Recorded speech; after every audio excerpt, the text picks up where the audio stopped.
There's a correct way to prune, and there are several incorrect ways to prune. You want to be careful to prune in a way that promotes the health of the tree. There are some important factors here. Every branch has a branch ridge. The good chemicals that are in this branch protection zone that promote healing and keep out insects, and it opens up channels for insects to go in and penetrate and eventually destroy the tree. I don't know if I did these right or not. It looks like I did a fairly good job 6 years ago, because there has been a lot of healing around each of these cuts. The correct way to trim one of these, this branch, I'll do these 3 here. This branch is too big for a pair of loppers, and that brings up another point. You don't want to try to use a pair of hand loppers, well, I got them in here, or even excellent loppers like this on a branch that's too big. And you sure don't want to grab a hold of a branch and try to do one of those numbers and break it off. That just destroys that branch and opens up more channels, really screws up the healing ability of the tree. So anything that big and even smaller than that is a candidate for a handsaw. Now this branch is going to be fairly heavy. You wouldn't think so, but if you were to try to cut this just outside the branch protection zone, outside that branch collar, which is right in there, it would break off there and fall, and then it would tear bark down probably that far, which really is a no-no. So there's a method called ternary or triple cuts. So the first thing you want to do is go out about 6 inches and undercut that branch just a little bit, maybe not quite halfway through it. You don't want your saw to bind. And then the next cut is beyond that. So what that's going to do is allow that branch to fall with gravity, and the stripping of the bark will stop right there, we hope. So let's see if that happens here. Cut number 2, all the way through. See it pulled bark off right there? Almost a good quarter of the branch. If I had not done that, it would have gone back a good ways. Now you're ready for cut 3. So you have to determine where the branch protection zone is. The branch ridge is going to be right next to the tree. The branch collar comes out to about there, and you want to cut pretty close to the branch collar. You don't want to leave a stem, because that will never heal. Hey John? Yeah? Will you cut a little bit and then everybody can come look at it where Sure. you started? Because I'm That's a good losing idea. my eyesight from here and I can't see it. Anybody want to come up and take a better look there? I just started so we know where it should be. Right? Okay, okay, And then, great idea. And then they can take a peek. All right. So you want to make sure you're just outside that branch collar. It's kind of hard to do with all of that stuff on it. Ah, now I can see better. The good old moss and things. So I'm going to cut it right about there.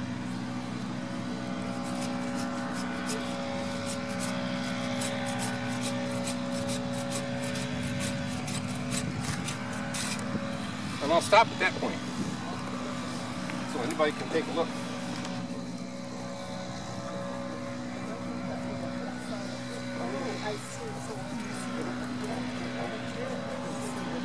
I learned a lot.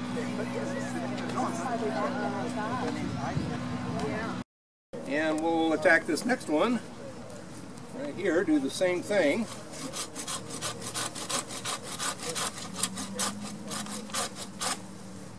And from the top,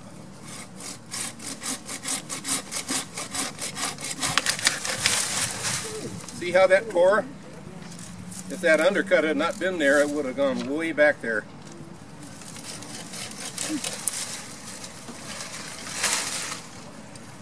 Now we got to determine again. This has a very pronounced ridge, and the branch collar is not quite so visible, but I can see it. That's a Redmond ridge, John. A Redmond ridge.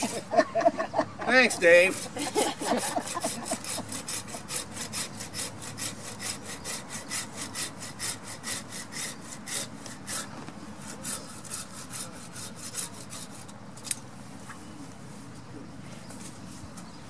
2. And number 3 All here. right, John, I'm going to drag stuff for you. Well, thank you. It's like having tripping hazards. Oh, Yeah, that's true. your leg. Oh, that's okay. All right. First cut. We'll do a little bit more there.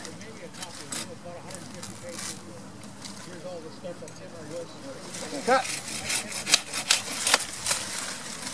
And third cut coming up. Now that has a very pronounced branch collar. Now that one's easy to see.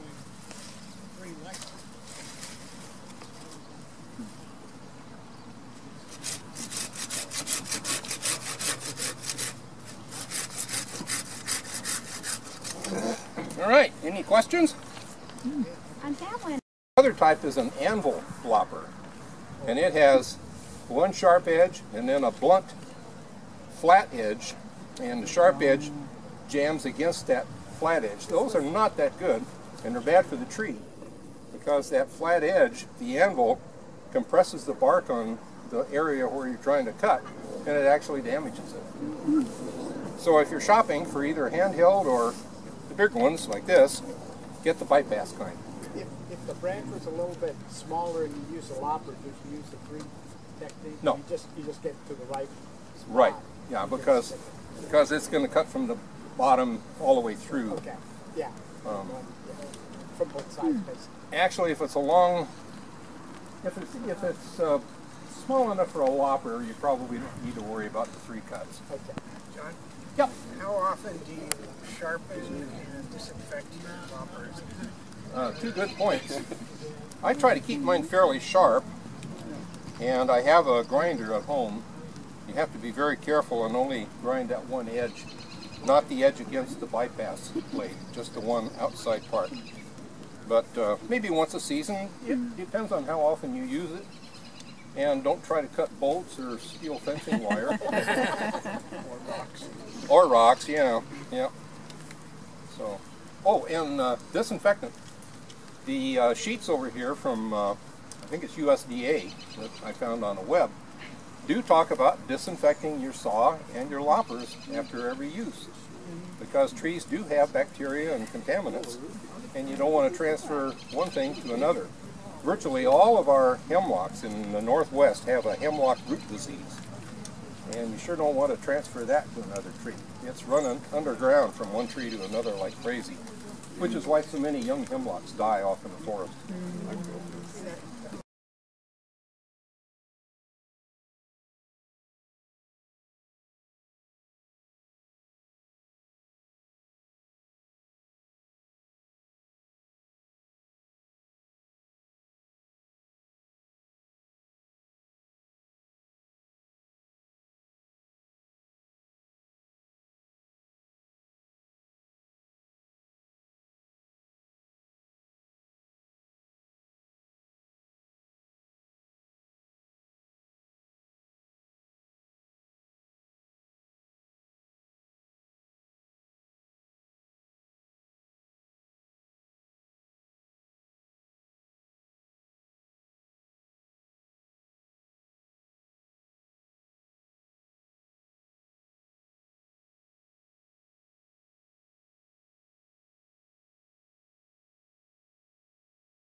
And how everybody knows what this is, right?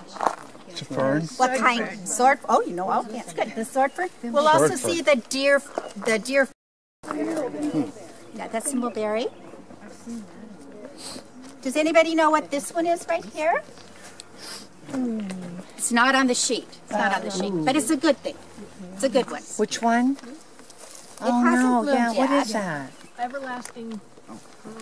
I think it's fireweed. I did it this. It's a hop. It's a hop, right? Hop. And that is very common. Yeah, what is that one? Evergreen huckleberry. It's sure is. Small, too big. I can't fool Was you. that right? Yeah, you're right. Okay. There are 2 types of bleeding heart. Actually, you'll find one on the bad and one on the good. Of course, the one on the bad isn't called bleeding heart, it's called something else. But there is a way of telling the difference. The ones that are good are these, and we'll see some ones that are bad. But these are good. They come like single stalks. They are not in a clump, and they don't smell. The bad ones smell. They're called stinky. And I will show you the forest. They grow everywhere, and they can take over, sort of, too. Alder? It's an alder. It's an alder. And, yeah, they're kind of called a junk tree. You know, it's not... What is this called again, Toni? Alder. Oh, that's an alder. Oh, okay. Again, great. And it's not in its blooming season right now, so it will have beautiful yellow, well, first green, sort of purple flower bulbs, and then they go into yellow. It's very pretty. You can look it up on, you know, on Google, and it'll show you a picture of it in full bloom. And we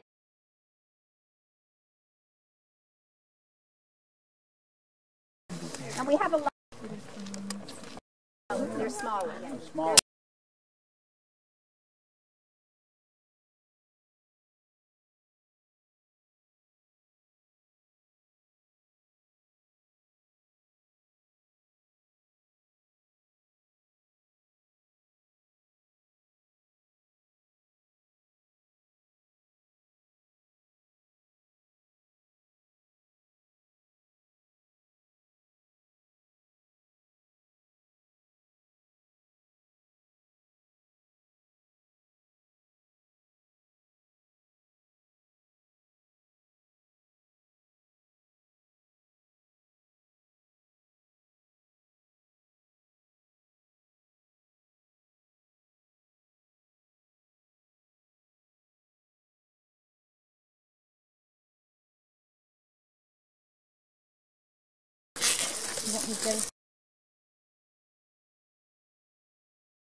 Far enough. No. I'm going right aside.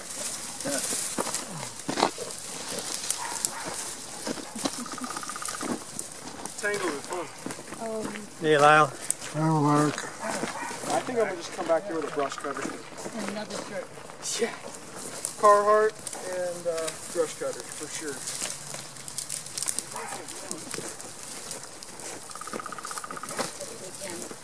Look how much these spruce and pine have grown. Yeah, I know. They were just like a foot tall, maybe. Well, you can see where the ribbon. Yeah. Okay. I like it. It's wider. You don't think of this as pine country. You think if I come in with a brush cutter and just